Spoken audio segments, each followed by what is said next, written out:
ஐயா பிள்ளைக்கு பார்த்து பக்குவமா பதமா போடுறான் சரி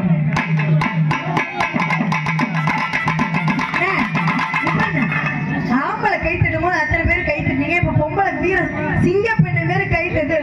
நாங்க போறோம் நீங்க எப்படி கை தட்டணும்